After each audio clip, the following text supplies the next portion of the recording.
Je vais pas être très original, je vais vous parler d'Acid Test de Tom Wolfe, traduit par Daniel Moorok, paru pour la première fois en 1975. Donc quand on dit Tom Wolfe, évidemment, la première réflexion là, c'est de dire nouveau journalisme. Pas très intéressant, mais donc oui, pour faire le tour de la question, oui, c'est du nouveau journalisme, donc c'est-à-dire, les faits sont réels, tout ce qui est raconté là-dedans est vrai, les enquêtes sont très minutieuses et précises, mais la forme est littéraire. Donc en gros, pour aller très vite, c'est ce qu'on appelle le nouveau journalisme. Donc le point de départ d'Acid Test, c'est pourquoi Wolfe a été entraîné dans cette aventure, c'est parce qu'il était à la recherche de Ken Kesey. Alors Ken Kesey, aujourd'hui on n'en entend plus trop parler, mais il faut dire qu'à l'époque c'était quelqu'un de très important. Dans les 60s, c'était le leader d'un groupe de nomades, d'une communauté hippie, qui s'appelle les Merry Pranksters, donc c'est-à-dire les joyeux lurons, qui a été considéré comme le groupe pionnier des hippies, une communauté qui vénère le LSD et la marijuana. Donc Ken, c'était aussi une figure très charismatique, toujours mythique s'il en est, et scandaleuse. Il a été le héros du mouvement psychédélique. Il faut savoir qu'il a été volontaire pour faire des tests cliniques avant que le LSD soit considéré comme drogue, quand personne ne connaît rien, quand c'était juste une substance comme une autre, on va dire. Donc il a été volontaire pour faire des tests cliniques et pour tester le LSD. Donc personne ne connaissait le LSD. Pour lui, ça a été une expérience, une révélation. Ça a changé sa vie. Et enfin, Kesey, c'était à l'époque, c'est toujours, le jeune auteur du roman Vol au-dessus d'un nid de coucou, qui a été adapté, comme vous le savez, par Forman par la suite. Donc Wolfe, jeune journaliste, complètement intrigué par cette figure fascinante, décide de retrouver Kesey et de raconter sa vie. Donc d'abord il le rencontre en prison au parloir, et puis alors miraculeusement Kesey est libéré sous caution.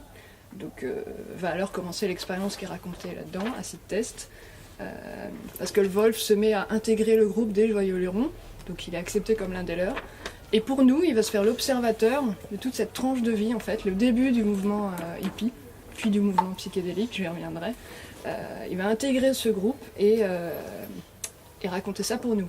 Alors ce qu'il faut savoir, c'est que Wolfe ne participe à aucune expérience psychédélique, donc il ne prend pas de drogue, il n'a pas les mêmes agissements, on va dire, mais il raconte. Il s'efface complètement au profit de la narration.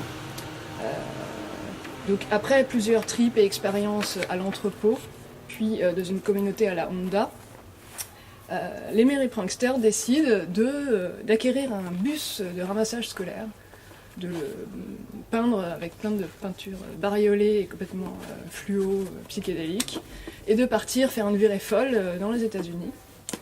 Donc l'idée de départ, c'était d'arriver à New York pour l'apparition du deuxième livre de Kesey, qui est l'auteur en vogue à ce moment-là. Donc voilà, va commencer la virée folle à travers le pays, donc dans ce qu'on appelle maintenant un Magic Bus. L'idée, c'était de réunir tous ces joyeux lurons, de prendre le plus de drogue possible pour essayer d'ouvrir les portes de la perception et faire une expérience totale. Donc le voyage, c'est l'aller-retour depuis la Honda. Les joyeux lurons distribuent le LSD à tous ceux qui veulent essayer sur leur passage. Inutile de vous dire qu'ils font sensation, et qui choquent partout où ils passent. Cette virée est racontée dans les moindres détails. C'est ça qui est sympa, c'est qu'on a l'impression de faire partie du voyage. Donc les moindres détails, c'est quoi? C'est l'état très mauvais des suspensions du car, c'est la chaleur étouffante qui s'engouffre dans le car quand ils arrivent dans les États du Sud, c'est les problèmes de fosses septiques, voilà. Et au volant de ce bus, on a qui? On a Neal Cassady, qui est celui qui a inspiré Kerouac pour son personnage de Moriarty dans Sur la route. Parce que c'est ça, Acid Test, en fait, c'est ça qui est sympa, c'est que on a une foultitude de rencontres et de personnages, mais qui sont pas des personnages, qui sont des personnes connues. C'est des figures incontournables de l'époque. Parce que, en plus de Cassady, on va rencontrer Timothy Leary, qui est l'apôtre de LSD, mais aussi les Jefferson Airplanes, les Beatles, les Grateful Dead. On aurait dû faire une playlist en fait. Les Hells Angels, Kerouac lui-même, Ginsberg, et j'en passe. Donc voilà, il y a beaucoup de personnes qui interviennent dans le récit et qui, voilà. Donc ça nous tisse une espèce de tableau très vivant de cette époque, qui est un peu une époque à part quand même. Voilà, donc c'est très vivant.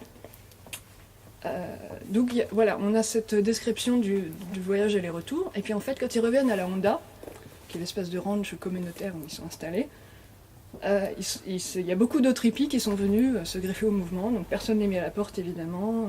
Il y a des films expérimentaux qui sont tournés sous acide, les journées s'organisent, chacun met la main à la pâte, voilà. Le but c'est d'être synchro, c'est-à-dire de vivre dans l'instant, d'être tous ensemble en simultanéité, voilà. Être synchro c'est quelque chose qui revient tout le temps. Comme avant dans le bus, l'expression qui revenait tout le temps c'est soit t'es dans le bus, soit t'y es pas. Tu fais ton choix de vie. Donc, et à la Honda, ils vont commencer à organiser des sortes de happenings culturels d'art total, donc les acid tests, avec les premiers concerts psychédéliques. Donc c'est quoi? C'est la musique, des écrans qui diffusent des images psychédéliques, des bandes son, des jeux de lumière, plus du LSD. Tout ça forme voilà, un art total. Il y a même Janis Joplin qui va arriver, qui va participer à un de ces trucs. Donc voilà. Le but, c'est de prendre du LSD et de tous se retrouver sur cette nouvelle planète à découvrir. Être en synchro, donc. Je me répète, mais c'est... voilà.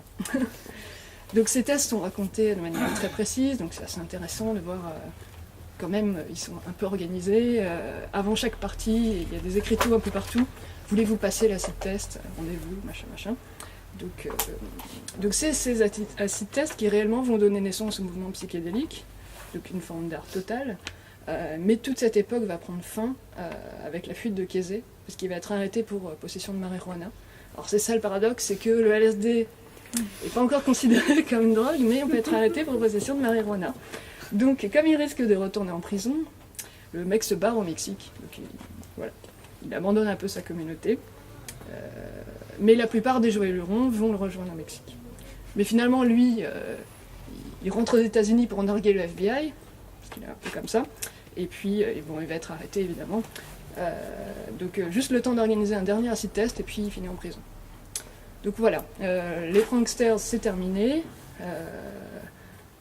Ken Kesey prend son autobus, il rentre en Oregon avec sa femme. Voilà.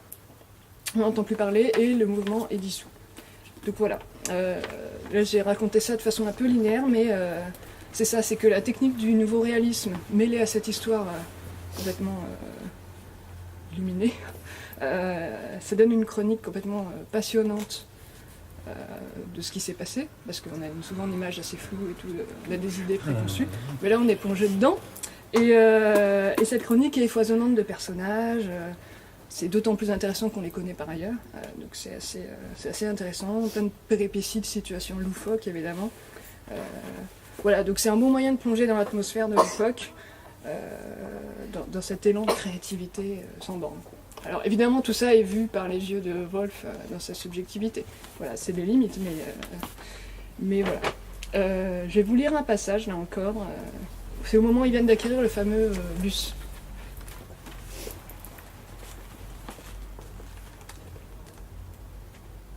Kesey avait passé la consigne, les pranksters s'y étaient mis un après-midi. Ils entreprirent de le peindre, d'installer un équipement sonore, donc le bus, de découper une ouverture sur le toit et d'arranger le dessus pour qu'on puisse y installer en plein air, et y jouer de la musique, jusqu'à de la grosse caisse, des guitares et de la basse électrique, et tout le tremblement, ou se laisser rouler tout simplement. Sandy s'occupa de l'installation électrique et traficota un système qui leur permettrait de diffuser de l'intérieur de l'autobus, avec des bandes et des micros. De puissants haut-parleurs fixés sur le toit balayeraient la campagne. Des microphones placés à l'extérieur enregistreraient les bruits de la route et les diffuseraient dans l'autobus. Il y avait également à l'intérieur un équipement sonore grâce auquel les pranksters communiqueraient entre eux sans être gênés par le tintamarre du moteur ou celui de la route. On pourrait également enregistrer ce qu'on dirait grâce à un mécanisme qui vous le renverrait une seconde après avec un décalage réglable qui vous permettrait de reprendre ce qui vous plairait. Vous pourriez mettre des écouteurs et accompagner simultanément de vos martèlements les sons de l'extérieur sur une oreille et ceux de l'intérieur, les vôtres, sur l'autre oreille. Il n'y aurait pas un foutu son de tout ce voyage, de l'extérieur ou de l'intérieur de l'autobus, ou de votre propre cirque, de votre propre larynx, sur lequel vous ne pourriez pas vous brancher et que vous ne pourriez accompagner. La peinture était dégueulasse, sauf pour les parties que Roy Seburn avait ornées de jolis et obsédants mandalas. Tout le monde avait apporté sa touche à une frénésie de couleurs crues, des jaunes et oranges, des bleus et des rouges. C'était dégueulasse, mais avec au moins une qualité, ça faisait bougrement de l'effet. Quant à la destination, on pouvait en lire le nom sur le devant, ailleurs avec un H. Il fit un bout d'essai sur les routes du nord de la Californie. Cet autobus dingue, avec tous ces dingues à l'intérieur, n'avait pas son pareil pour semer tout de suite la consternation. Une consternation accompagnée d'une confuse irritation parmi les honnêtes citoyens. Les pranksters étaient désormais parmi eux. C'était assez émoustillant. Vis comme les mers nous regardent. Et ça allait faire un sacré raffut dans le pays. Mais il y avait aussi des gens que cela changerait un peu de la pauvre vie de chien qu'ils menaient dans leur patelin, de vieux bonhommes, une dactylo quelconque, à qui la vue de l'autobus inspirerait un certain frisson, ou du moins quelques désarroi devant cette invitation au voyage. Dans l'un ou l'autre cas, se disaient nos voyageurs intrépides, il restait un espoir. Ces gens-là n'étaient pas complètement perdus. L'autobus offrait également d'excellentes occasions de troubler l'ordre normal des choses. Voilà, assez de tests. Je voulais faire un peu de teasing parce que en février 2013, on va publier le prochain roman de Tommaso Pinchot, qui avait écrit Cinecittà chez Ascal il y a 1 an et demi. Et il se trouve que dans ce roman, Les fleurs du karma, une partie se passe dans l'ère hippie aux États-Unis. Il y a pas mal de scènes des fleurs du karma qui sont des clins d'œil à ce qui est raconté dans un site test. Parce qu'en fait, il va être question d'une jeune femme qui va faire du stop et qui va monter à un moment donné dans un autobus conduit par un certain Neil. Son petit ami va s'appeler Ken, il va l'initier aux drogues, et elle va passer pas mal de temps à la Honda. Donc voilà. Mais comme toujours avec Pinchot, ça va être plus compliqué que ça, bien plus compliqué que ça, mais on aura le temps d'en reparler d'ici là. Voilà. Alors, pour info, il y a aussi dans le Claro de la rentrée. Et oui, évidemment, oui. Il y a aussi un tas de clins d'œil à Acid Test, en fait.